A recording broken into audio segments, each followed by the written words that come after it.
بسم اللہ الرحمن الرحیم۔ سورہ الاحقاف 1 سے 20 تک کا ترجمہ پیش کر رہے ہیں۔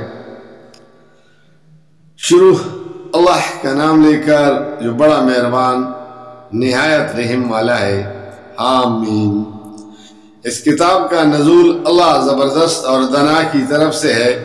ہم نے زمین اور آسمانوں کو اور ان ساری چیزوں کو جو ان کی درمیان ہے برحق اور ایک مدت خاص کے تعین کے ساتھ پیدا کیا ہے، مگر یہ کافر لوگ اس حقیقت سے منہ موڑے ہوئے ہیں جس سے ان کو خبردار کیا گیا ہے۔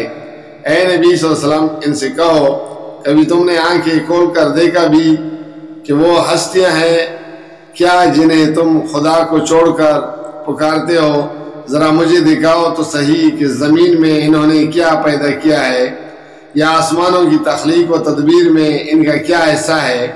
اس سے پہلے آئی ہوئی کتاب یا علم کا کوئی بقیہ ان عقائد کا ثبوت میں تمہارے پاس ہو تو وہی لے آؤ اگر تم سچے ہو۔ آخر اس شخص سے زیادہ بہکا ہوا انسان اور کون ہوگا جو اللہ کو چھوڑ کر ان کو پکارے جو قیامت تک اسے جواب نہیں دے سکتے، بلکہ اس سے بھی بے خبر ہیں کہ پکارنے والے ان کو پکار رہے ہیں، اور جب تمام انسان جمع کیے جائیں گے اس وقت وہ اپنے پکارنے والوں کے دشمن اور ان کی عبادت کے منکر ہوں گے۔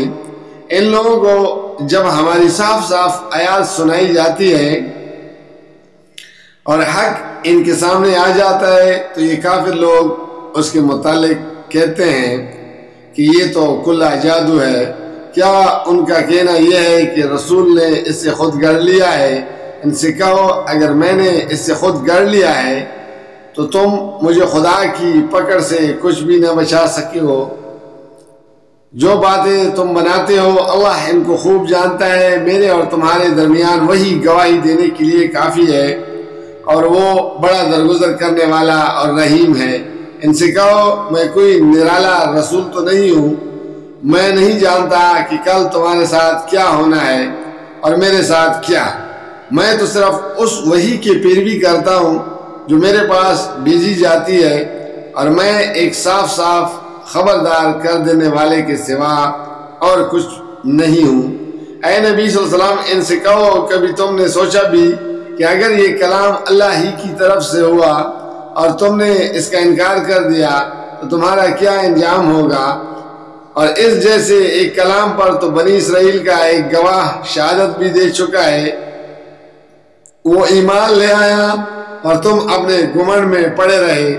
ایسے ظالموں کو اللہ ہدایت نہیں دیا کرتا۔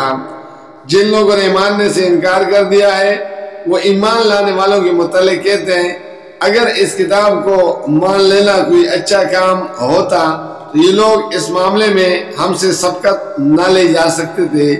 چونکہ انہوں نے اس سے ہدایت نہ پائی، اس لیے اب یہ ضرور کہیں گے کہ یہ تو پرانا جھوٹ ہے، حالانکہ اس سے پہلے موسیٰ علیہ السلام کی کتاب رہنما اور رحمت بن کر آ چکی ہے، اور یہ کتاب اس کی تصدیق کرنے والی زبان عربی میں آئی ہے تاکہ ظالموں کو متنبہ کر دے اور نیک روش اختیار کرنے والوں کو بشارت دے دے۔ یقیناً جن لوگوں نے کہہ دیا کہ اللہ ہی ہمارا رب ہے پھر اس پر جم گئے، ان کے لیے نہ کوئی خوف ہے اور نہ وہ غمگین ہوں گے۔ ایسے سب لوگ جنت میں جانے والے ہیں جہاں وہ ہمیشہ رہیں گے، اپنے ان اعمال کے بدلے جو دنیا میں کرتے رہے ہیں۔ ہم نے انسان کو ہدایت کی کہ وہ اپنے والدین کے ساتھ نیک برتاؤ کرے۔ اس کی ماں نے مشقت اٹھا کر اسے پیٹ میں رکھا اور مشقت اٹھا کر ہی اس کو جنا، اور اس کے حمل اور دودھ چڑھانے میں 30 مہینے لگ گئے، یہاں تک کہ جب وہ اپنی پوری طاقت کو پہنچا اور 40 سال کا ہو گیا تو اس نے کہا کہ اے میرے رب، مجھے توفیق دے کہ میں تیری ان نعمتوں کا شکر ادا کروں جو تو نے مجھے اور میرے والدین کو عطا فرمائیں، اور ایسا نیک عمل کروں جس سے تو راضی ہو، اور میری اولاد کو بھی نیک بنا کر مجھے سکھ دے۔ میں تیرے حضور توبہ کرتا ہوں اور تابع فرما مسلم بندوں میں سے ہوں۔ اس طرح کے لوگوں سے ہم نے ان کے بہترین اعمال کو قبول کرتے ہیں اور ان کی برائیوں سے درگزر کر جاتے ہیں، یہ جنتی لوگوں میں شامل ہوں گے اس سچے وعدے کے مطابق جو ان سے کیا جاتا رہا ہے۔ اور جس شخص نے اپنے والدین سے کہا اف تنگ کر دیا تم نے، کیا تم مجھے یہ خوف دلاتے ہو کہ میں مرنے کے بعد پھر قبر سے نکالا جاؤں گا، حالانکہ مجھ سے پہلے ہی بہت سی نسلیں گزر چکی ہیں، ان میں سے تو کوئی اٹھ کر نہ آیا۔ ماں اور باپ اللہ کی دہائی دے کر کہتے ہیں ارے بد نصیب مان جا، اللہ کا وعدہ سچا ہے، مگر وہ کہتا ہے یہ سب اگلے وقتوں کی فرسودہ کہانیاں ہیں۔ یہ وہ لوگ ہیں جن پر عذاب کا فیصلہ چسپاں ہو چکا ہے۔ ان سے پہلے جنوں اور انسانوں کے جو ٹولے اس کماش کے ہو گزرے ہیں انہی میں یہ بھی شامل ہیں۔